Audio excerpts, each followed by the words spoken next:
To kick us off, it's my honor and my pleasure to bring to the stage Dr. Mary Lou Jepsen. She is the founder of Open Water.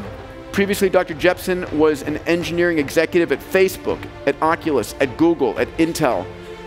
She founded One Laptop Per Child, where she was the CTO, chief architect, delivering the $100 laptop. She's an inventor of over 200 published and issued patents.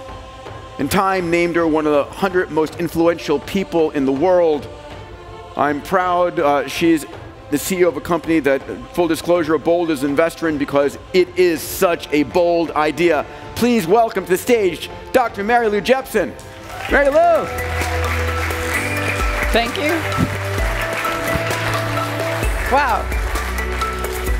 So I love what you're doing, the breadth and scale. So let us have it. Thank you for kicking our butts. Barrels. Are you guys fired up or what? Yeah. All right, write in your books. Okay, so I'm going to talk about blood and lasers. But don't worry, it won't be that gory.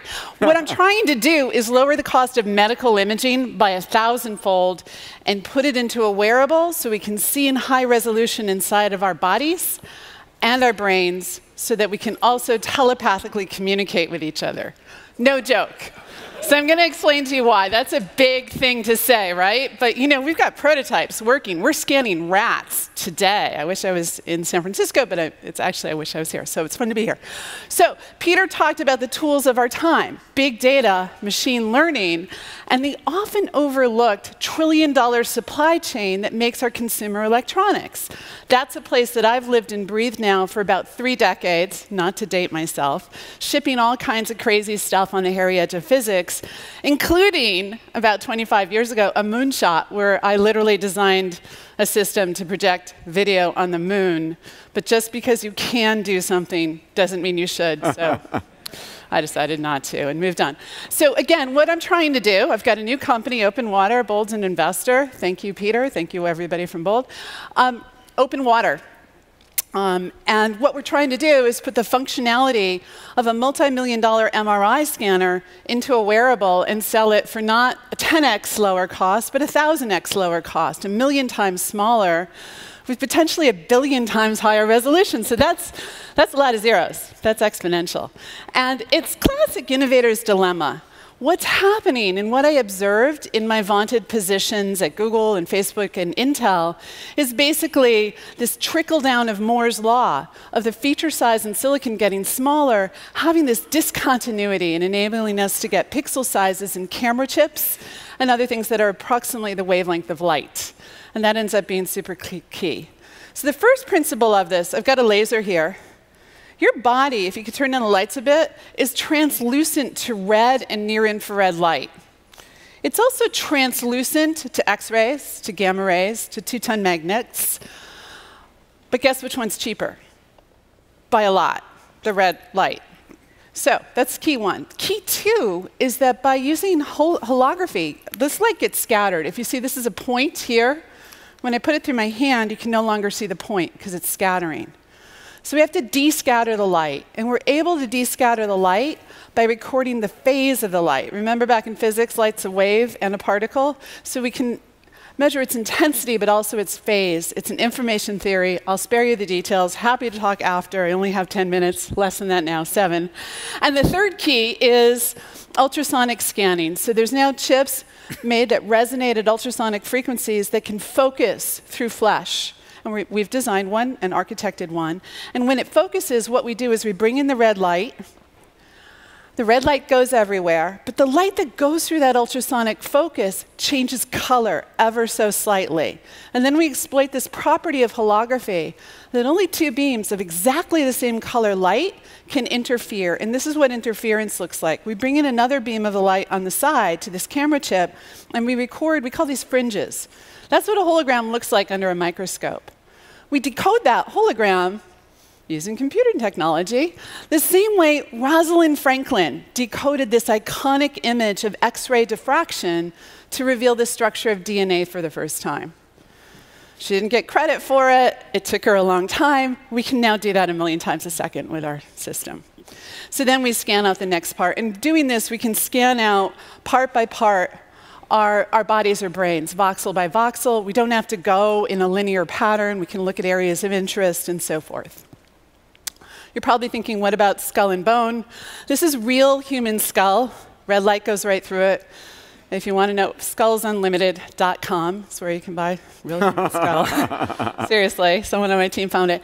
And a key thing is that, we can see blood. Blood, red absorbs blood and flesh scatters blood. And that's super key because tumors have 5 times the amount of blood as normal tissue. And so that's really key for finding tumors really early, just looking at blood. Here's some phantoms that we imaged last year. So that's fake flesh. We're now imaging real flesh, as I mentioned. And the other thing that we've been able to do is see the difference between blood that's carrying oxygen versus not carrying oxygen, which is exactly what something called fMRI does, which is very important for diagnosing brain disease and also telepathically communicating. And I'll explain a little bit more about that. But it looks like we can see it faster. It takes about 5 seconds for fMRI to do it. It looks like we can do it by looking at a brief initial dip in the first second. So using our technology, we looked at what the limits were. And I showed live on stage at TED last year, the big TED in Vancouver, us focusing through phantom skull and flesh, optically and ultrasonically identical, to a few microns, 3 inches deep. That's like 1 billion times higher than MRI resolution, which is a couple millimeters. That sounds like 1,000, but think of that in awesome. X, Y, and Z, because that's 1,000 times 1,000 times 1,000, or 1 billion. That's probably not our first product, but it's a limit of the physics. So this was our lab-sized prototype last spring. We've reduced that down. We've designed camera chips, ultrasonic chips, and new kinds of lasers like I talked about. And we're testing right now in a small animal facility in a secret undisclosed location in South San Francisco on rats and scanning them. So other recent improvements, a lot of zeros there. fMRI. If I throw you in an MRI scanner for an hour, I can tell you you've got a tumor. If I put you in for 100 hours and make recordings of your brain, basically looking at the use of oxygen in your brain, I can then correlate the images to the scan and guess what you're looking at. Or if you add to that the fact that when you imagine seeing an object versus seeing an object, the same areas light up in your brain or use oxygen, you could extract images. This group in Japan used backpropagation deep learning and waking up graduate students as they fell asleep to record dreams. Clouds of words with 5% false positive. This work done at UC Berkeley. The first image I showed you was work done at UC Berkeley. There's a sex and violence filter you could put in if you don't want to communicate thoughts of sex and violence. And the accuracy is actually really quite high and getting better. And we think our bet is with a wearable at higher resolution that you don't have to lie inside of an MRI machine, we're going to be able to get better at this. So massively more data, higher resolution, and so forth. But the really big thing that I think about is that 2/3 of humanity lacks access to medical imaging. But that's actually all of us. For breast cancer, a mammogram is standard line of screening in the US, not MRI, even though we know it has 10 times the resolution. That's not standard of care in any country in the world today for one reason. It's too expensive. So what could happen if we could routinely scan people with higher resolution? Brain disease is the most expensive healthcare for every country in the world. And right now, it's quite subjective. You literally, to figure out if you're depressed, answer these questions. Are you sleeping a lot? Did you gain weight? Do you have thoughts of suicide? And a litany of other questions. And if you answer yes to those, you're clinically depressed. But we know from studies that fMRI scans have, it's like precision psychology, have a certain pattern, and then you can see whether this pill is working or not. I mean, it's very hard with a schizophrenic to figure out if the pill is working or not. And so we think that this can usher in a new era of treatment of brain disease. And then there's the focused ultrasound, which is surgery without the knife. By focusing the ultrasound, you don't have to cut open the flesh, you don't have to lose the blood, you don't have to have the risk of infection. We're working with the Focused Ultrasound Foundation on this, FDA approval and even reimbursement for some of the modalities, like opening the blood-brain barrier or delivering a microdose of drugs by focusing in the ultrasound to burst the drug capsules to just deliver the full intensity at a certain spot, so it's not bathed through your system. So FDA on this, we're using red light. There's predicate products for decades, and ultrasound, which most pregnant women in the developed world have undergone for many decades as well. So we don't anticipate a problem. We're going through it. We believe this is inevitable. It's a thrill to talk to you about it here. Come be part of us to shape it. Thank you. Woohoo! Finished on time. Oh, perfect. So before you go, I just, I mean, 1,000 times cheaper, 1,000,000 times smaller, 1,000,000,000 times higher resolution. What's not to like, right? Right. I mean, that's insane. So what I hear, your moonshot is completely, dematerialize and demonetize the MRI, make it available all the time, everywhere.